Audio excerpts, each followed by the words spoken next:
Di sudut yang tersembunyi dari negeri bergunung batu, di sebuah desa kecil yang berdiri kokoh menghadap ke lautan pasir yang terbentang luas, hiduplah seorang pemuda yang dikenal dengan nama Misan. Desa ini dikenal dengan tradisi ilmu pengetahuannya yang mendalam dan tradisi Islam yang kuat, yang turun-temurun dijaga oleh para ulama dan ahli hikmah. Misan, yang telah dipenuhi rasa ingin tahu sejak kecil, tumbuh menjadi seorang pemuda yang penuh pertanyaan tentang dunia dan segala isinya. Setiap hari, ketika matahari terbit dari ufuk timur, menembus jendela kecil ruang belajarnya, Mizan selalu duduk bersimpu di hadapan gurunya, mencari jawaban atas teka-teki yang mengusik benaknya, khususnya tentang misteri keberadaan dan pengaruh iblis terhadap umat manusia. Suatu pertanyaan yang akan segera membawanya pada suatu perjalanan spiritual yang tak terduga. Assalamualaikum warahmatullahi wabarakatuh. Apa kabar kalian semua? Semoga kalian baik-baik saja dan tetap diberikan kesehatan oleh Allah Subhanahu wa Ta'ala. Bantu channel kami yuk dengan cara subscribe dan tekan tombol lonceng kalian. Terima kasih, semoga kisah ini bermanfaat. Misan terbangun di fajar yang masih remang ketika cahaya pertama menyelinap lembut ke dalam kamar sederhananya.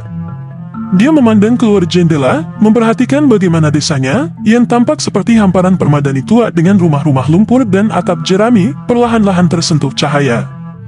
Di desa yang senantiasa diliputi aroma manuskrip dan tinta ini, dia telah belajar banyak, namun ada satu pertanyaan yang selalu berkecamuk dalam dirinya, yang hari ini ia berniat untuk mendapatkan jawabannya.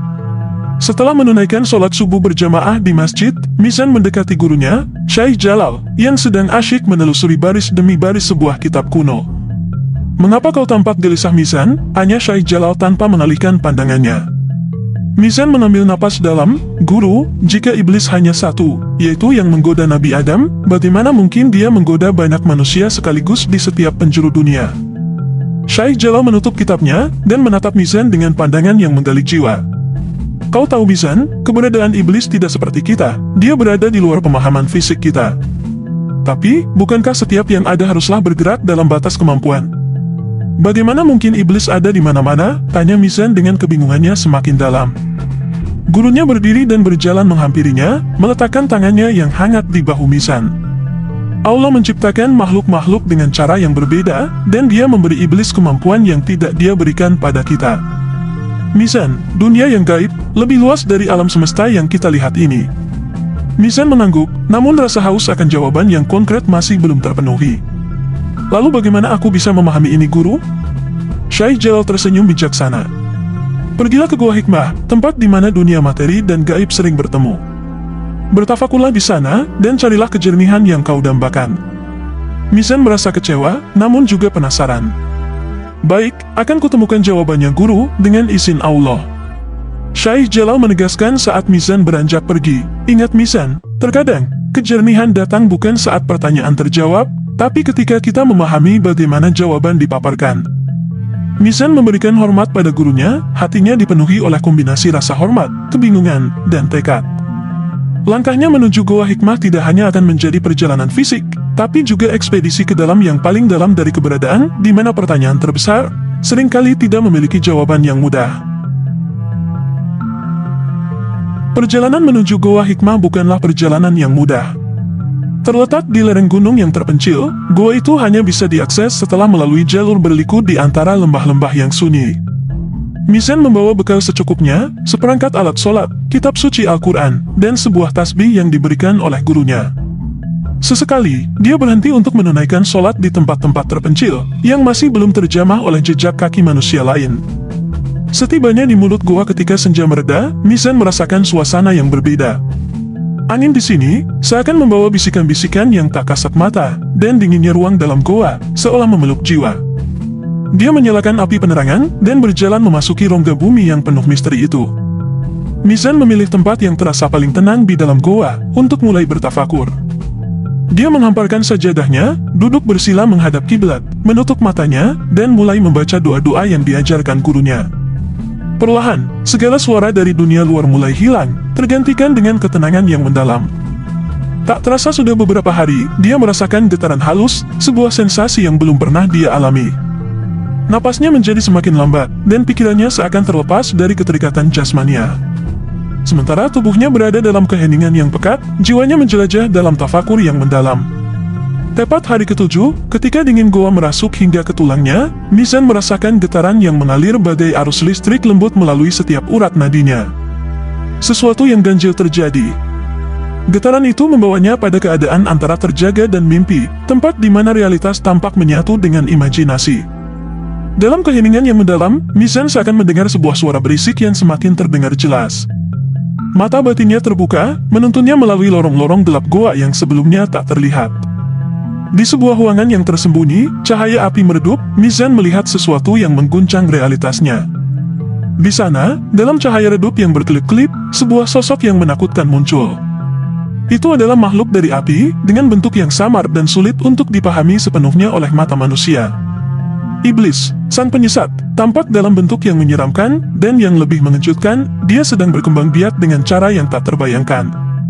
Mizan menyaksikan tanpa berkata-kata, takut suaranya akan menarik perhatian makhluk gaib itu. Dari apa yang dia lihat, iblis mengawinkan kedua pahanya, yang mana pada paha kanannya terdapat zakar, dan paha kirinya terdapat farj. Tak lama, telur-telur yang menyerupai bara api mulai keluar dari antara pahanya. Telur-telur itu berbaris rapi, dan Mizan menyadari dengan ngeri bahwa ini adalah rumah produksi setan.